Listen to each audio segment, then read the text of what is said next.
Today I'll be comparing the B&O H95s with the Focal Bathys and Mark Levinson 5909s. I've already uploaded the 5909s pitched against the Focal Bathys, and that can be found in the link below. So why the B&O H95? I'd just like to say first that these have not been given to me. These are mine. I have purchased these with my own money. The H95s have been out for quite a while now, I think maybe 2 years. And that is one of the reasons why I purchased them. You can get very good discounts online and in stores because that premium price that they came out at is now reduced. So you can pick up a lot of bargains. I'm not talking about Black Friday bargains, I'm talking about bargains. I managed to purchase these brand new for 100 cheaper than the Focals. This is one of the reasons I purchased them. So I managed to get these quite a lot cheaper than what they were retailed for when they first came out.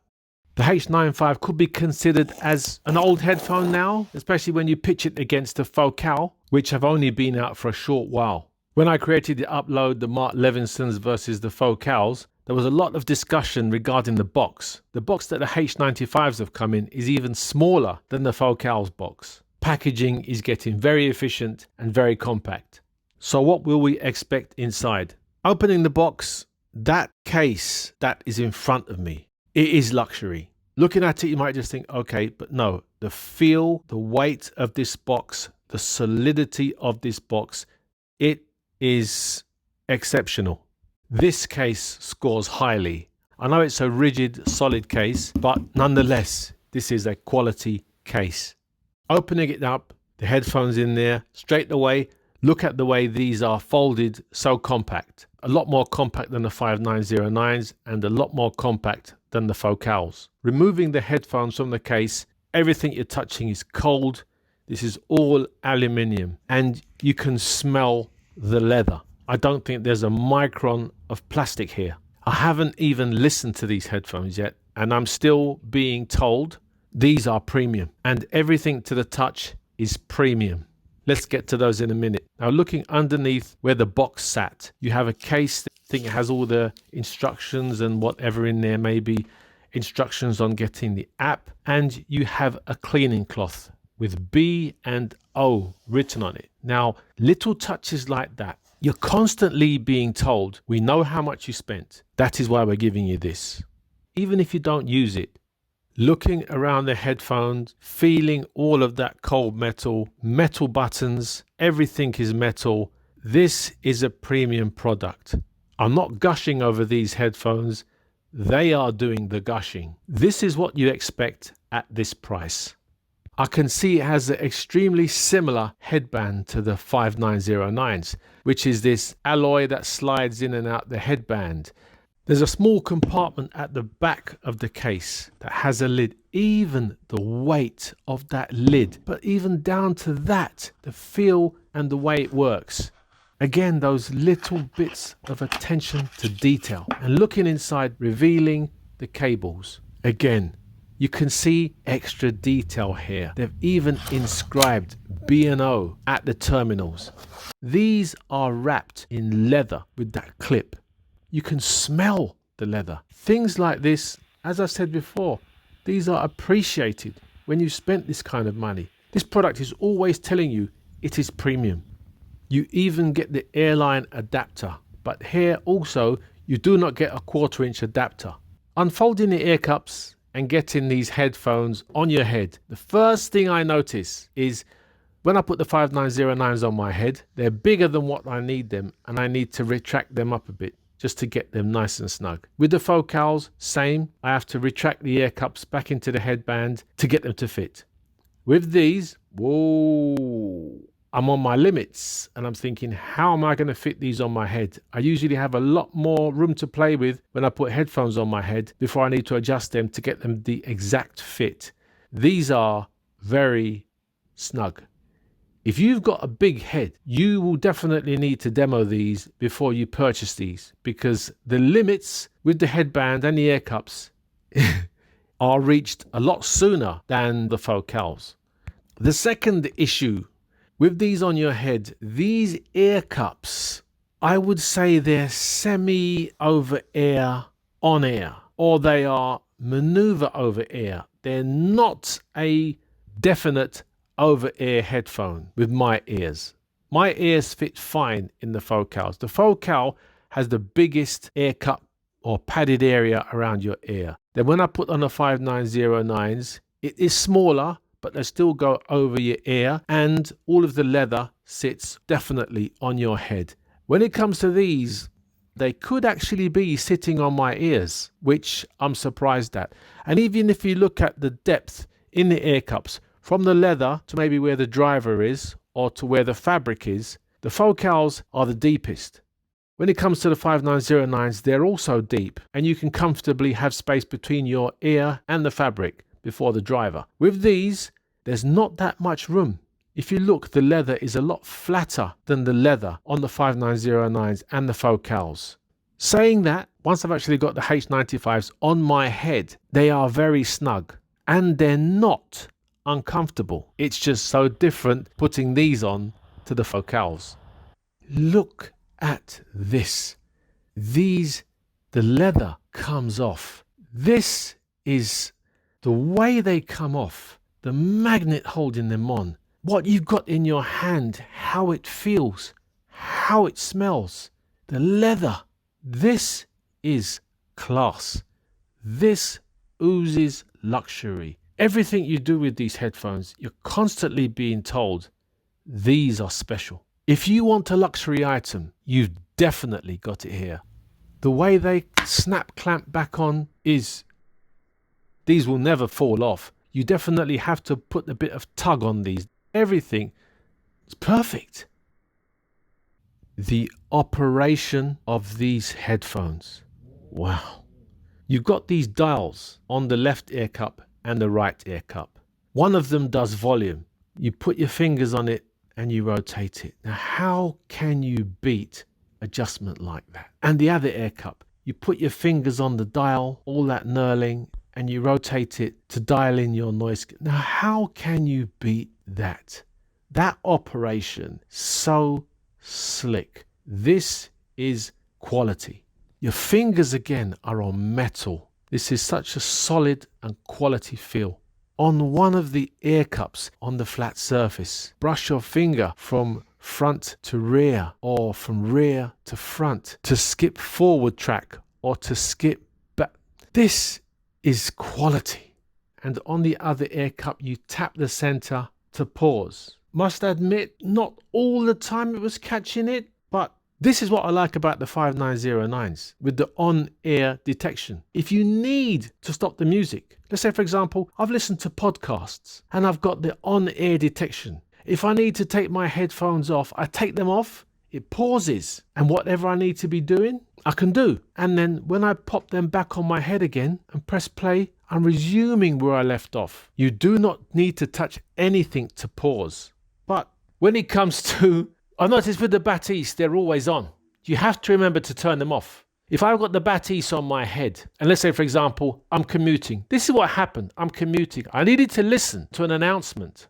And I took the headphones off my head and I was listening to a podcast. When I took the headphones off my head and I waited for the announcement to be repeated, this might have taken 20 to 40 seconds before I heard it and worked out what I'm going to do in my travel plan, put the headphones back on. I've missed so much of the podcast. I've had to rewind it back to listen to it. With the 5909s, if you've got these with detection on, as soon as you take these off to hear any announcement when you're commuting or sometimes someone's even tapped my shoulder and asked me, is this train stopping to blah, blah, blah? There isn't a place called blah, blah, blah, by the way, but I can't remember what place. And sometimes someone just asks you, am I on the right platform? All these other questions. You take your headphones off because you're not going to search for transparency mode and listen to them. You're not going to do. Immediate reaction is to take the headphones off and listen to the person. Once you put them back on your head, bang, the music starts again, the podcast starts again, you haven't lost anything. With the Bathys, you have to rewind. The song might have finished and you've lost yourself in that podcast. This doesn't happen when you've got detection on the 5909s. I've done a Bluetooth test with these compared to the focals. I went up a couple of flights of stairs, went along a hallway and into a room. The focals, they broke up at that point and they lost signal. I tried this again with the H95s. They did not lose signal.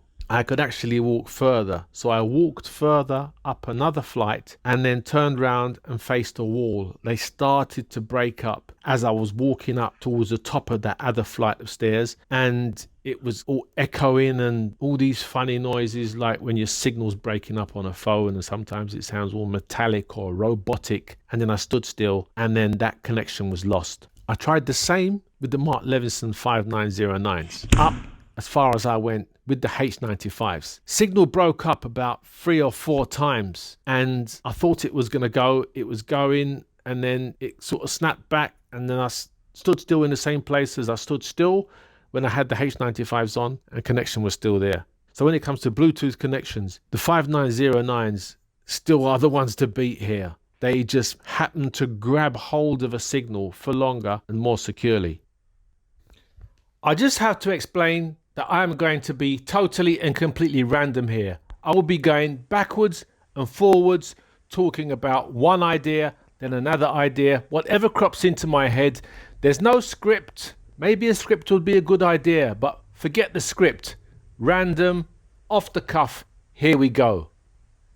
There's loads of people out there, whatever their profession, they might want to splash out, treat themselves and buy a nice pair of headphones. Maybe the best that's possible when it comes to Bluetooth technology.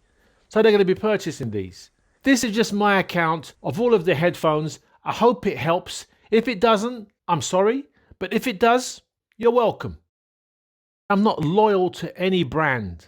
I don't have to tiptoe around what I might say to one brand or another, because those brands need people like you and me to purchase their product. And if their product isn't up to scratch and isn't exactly what we want at the price we want, that's where they need to work harder. That's where they need to work on their product and make it better, so that we do put our hands in our pockets and purchase their product. I think if somebody listens to one pair of headphones because they might have heard rave reviews about it, they try it and listen to it, they'll automatically think it's fantastic and absolutely love it.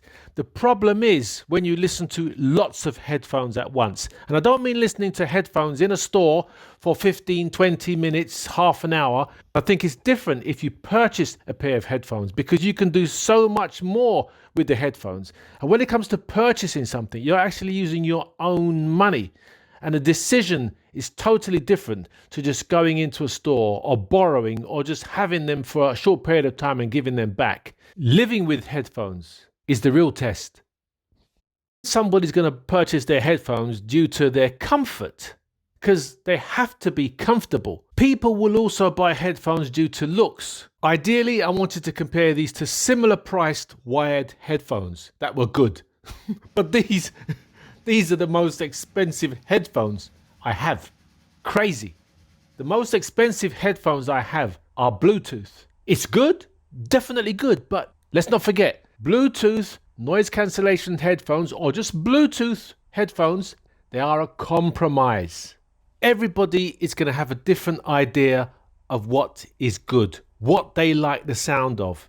Some people like listening to bass heavy music. Some people like listening to a wide soundstage. Some people might like to listen to headphones that are quite analytical. And some people looking for something that's really neutral. You're going to get people from all different ages listening to headphones. The more mature person might not have certain frequencies that the younger person might have. We're all going to be listening to different types of music. We all have different budgets. Some people might be purchasing these at a stretch, and some people might be purchasing these with ease.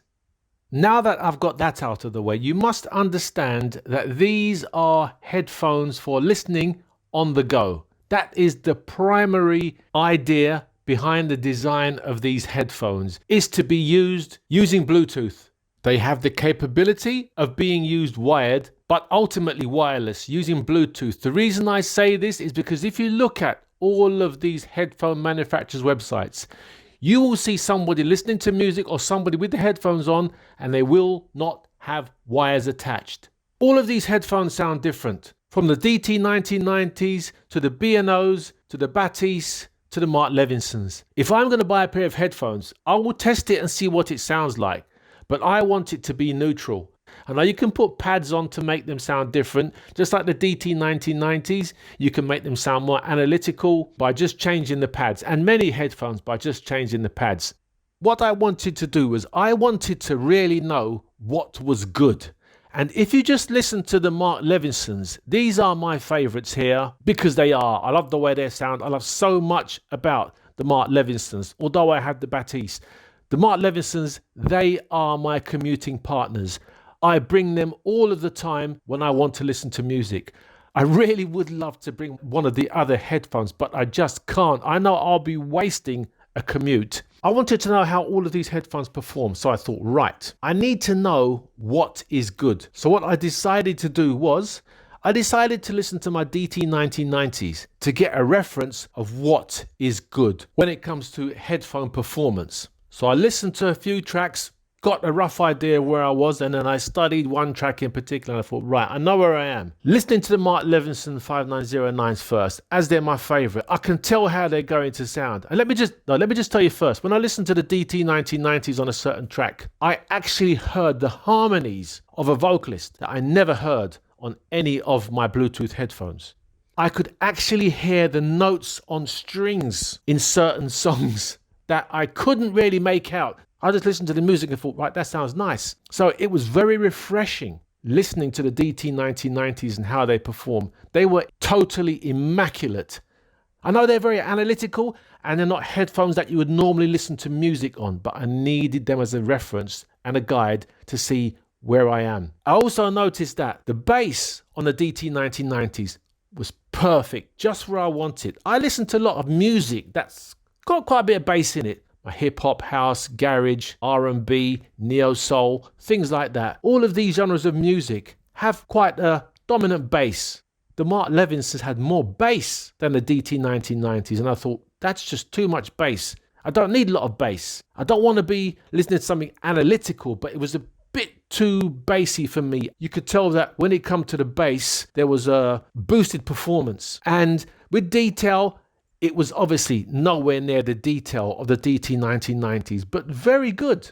Listening to the Bathys now. I was going to say this the very first time I listened to the Bathys, but listening to it more and more, I decided not to add this in my initial upload of the Focal Bathys versus the 5909s. The upper mids, they sound kind of honky, and that honk sort of gives them that wider sound. And that bass, it's like an overlay of bass in the Bathys. It was too much compared to the 5909's bass. And obviously comparing it to the DT 1990s, way too much. This is why it was good to use the DT 1990s as a reference. And certain things don't sound right. Now I know where I got to when I decided I preferred the Mark Levinson 5909s to the Bathys. The high frequencies were not as pronounced and not as revealing as the Mark Levinson 5909s, and the honk in the upper mids doesn't give you the clarity and the richness that you get from the 5909s. Listening to the H95s now, if you listen to them, they do not have the clarity on the high frequencies as the Mark Levinson 5909s. And I'm going to be comparing them to the 5909s because they sound nothing like the Bathys. The Bathys is in a world of its own. Listening to the H95s now, so much bass. It just seems like things are swamped in it compared to the Bathys. It's just overboard. It's like inflated or bloated. It's just too much bass. The high frequencies, they're just not there compared to the 5909s. And the mid frequencies, they're not really there. They're sunken, and you can tell, because I love vocals. If a track's got vocals, I want to be hearing those vocals. I want them to be revealing. If they're there, you need to hear them. And with the H95s, they don't have the clarity of the 5909s. And when you listen to high frequencies, they're just not there when you compare them to the 5909s. I use the H95's EQ.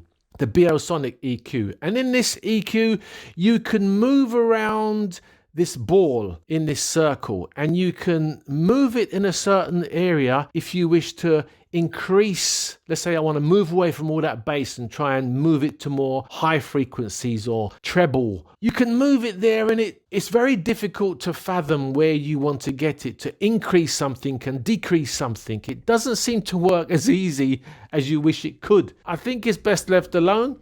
In clear mode, I like the way this headphone sounds. I think it sounds better, but it's still not quite there. When it comes to active noise cancellation though, with the H95s, they are excellent. I'm going to say better than the 5909s. I have used an Android smartphone to complete all of these tests, simply because most people's go-to source of music is their smartphone. I think it's likely to be a smartphone through Bluetooth. I don't see many people using a DAP, although maybe the audiophile or the purist will use a DAP wired. I use my headphones a lot for Bluetooth operation, and when I use my Android device, flick it into LDAC, it's like you're listening to a different pair of headphones when it's compared to its normal Bluetooth operation. The main reason, and my favorite, is the 5909s. The H95 and the Focals, they cannot benefit from this codec. I decided to listen to Rossini's The Thieving Magpie. That composition, in the finale, it's very busy. There's woodwind playing, there's horns, there's strings, everything all together. And when you listen to the Focal, things can sound quite thick and cluttered. And because it has an overspill or a boost in the bass, things sound a bit too heavy. Listening to the 5909s, things are a lot lighter, and you can sort of pick out individually the instruments, the strings, the horns, the big brass. And when it comes to the H95s, that layer of low frequencies doesn't help. Also, the fact that they're not as revealing when it comes to the mids and the highs as something like the Focal. And listening to this through the DT1990s, that's when you realize through Bluetooth how compressed all of the headphones here are. And there's maybe some way between them actually perfecting Bluetooth performance, but from what you're getting, all of these headphones here can definitely compete against many wired headphones. When I purchased the Bathys, my expectations were high. I was purchasing into Focal. Focal is known for its dreamy high quality. When I got the Bathys, I didn't really see that dreamy high quality. These headphones really not a pristinely premium product. The name is, the product isn't. When I listen to them wired, as there's so many comments about using the Focal in DAC mode, there's not much difference, and they still do not sound better than the 5909s. We all know that if the Focal Bathys had LDAC, you would never hear the last of it.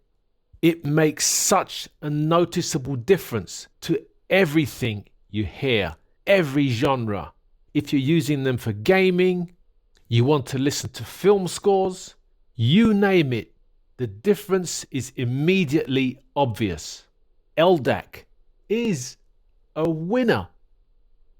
When I see the lights in the headphones, I think battery life is crucial in battery-powered headphones. Why would you put lights in headphones when every single ounce of power is precious when you're listening to your headphones? It could be 5%, 10%, but you're still using that valuable power. And having lights to drain all that power out just does not make sense. I know you can have the light switched off, but why would you put lights on it to drain even more power? Also, the writing of magnesium and alloy on the side of the headphones. It seems like they want to write this to remind you what you're getting. It sort of shows that Focal are using all the bells and whistles to sell their product, because there is so much lacking when it compares to the quality of other Focal headphones. And this is another reason why I like the 5909s and Mark Levinson. The 5909s possess beryllium-coated drivers, yet there's no mention of beryllium. Nowhere on those headphones do you see the wording beryllium. This material is found in the flagship Utopia Focal headphones, and Mark Levinson could have used this to sell their product, but they never did. Their modesty. I admire that. I think they let the sound quality do all of the talking. No doubt, Focal are selling tons more units of headphones than Mark Levinson, and maybe B&O are selling even more H95s. Focal, to the audiophile, especially the headphone audiophile, is a name that they're all familiar with. B&O, many more people are aware of that name. Where it comes to Mark Levinson and the 5909s, nobody's heard of Mark Levinson, really. Obviously, the audiophile would have. But when it comes to the sale of headphones, due to its extremely high price, even fewer, which is why the Mark Levinson would have been the least selling favorite here. Also the fact that the 5909s are the first and only headphones, so people might see the purchase of those headphones as a gamble. I won't be testing these headphones on phone conversation call quality because whatever smartphone you are using, you are going to get a call quality that's going to be acceptable. When we all go racing out for that smartphone that we desire, we do not judge a phone on its call quality before we purchase it. It's usually down to spec, how it fits into our lifestyle and its user interface. You can either hear the person on the other side or not. I don't think we are going to judge a pair of headphones solely by its phone conversation quality. I think the main concern behind the purchase of these headphones is going to be sound quality, comfort, ANC performance, and I nearly forgot battery life. I have a separate upload when it comes to battery life. I mean the ultimate battery life, the actual lifetime of the battery over many years of use. There just may be a few things you need to consider when purchasing your Bluetooth headphones. I think there's a possibility that you can change the battery in the H95. I'm not too sure. And when it comes to the Focals, you can change the battery when it's depleted and it's lost all ability to charge. When it comes to the 5909s, I do believe there is no battery replacement available when the battery is totally dead. Whether it's 3 years, 5 years, 8 years, 10 years, I don't know. I think usually a battery starts to lose performance after a couple of years. I've heard the term paperweight. I prefer to use the term expensive earmuffs. When your battery headphones have lost the ability to charge and there's no longer any battery operation. The Focal and the H95s, they need to be switched on to be used. Whether you want to use them in DAC mode, wired mode or Bluetooth mode. This is another beauty when it comes to the 5909s. They are switched on when you use them in Bluetooth mode, but when it comes to wired mode, using these passive, you do not need to switch the headphones on, or even in between charges when there's no possibility of charging them. Neither of the headphones here can be used wired or through Bluetooth if the battery is dead. So the H95s and the Focals both become expensive earmuffs. You will need to change the batteries at cost. When it comes to the apps, the headphones with the best apps here are the B&O. In second place would be the Focal, and in last place would be the 5909s. There's very little that you can adjust, and it's all on one page. There is definitely not a perfect pair of Bluetooth ANC headphones out there. Let's get that straight. There is no doubt that the H95s are the most exotic, luxurious headphones here. The fit and finish of everything in the B&O's package is extremely high quality, making it the best built headphone here. They are the most compact with the extra folding ability, and when you wear them, they're not as bulky as the 5909s or the Focals. They have a much more snug, low profile fit. They are the easiest headphones to operate, with those large knurled wheels for the volume and those large knurled wheels for the ANC. The tactile swift touches for track skip and pause is so much more easier compared to locating those tiny buttons with your fingers to complete the same operations on the 5909s and the Focal. These are the best performing ANC headphones here. They are the winners when it comes to eliminating unwanted background noise. Although the H95 has a solid case, it definitely has the best case here. Sound, that will be down to you and your preference. At this price that you can get the H95s for today, look no further, rubber stamp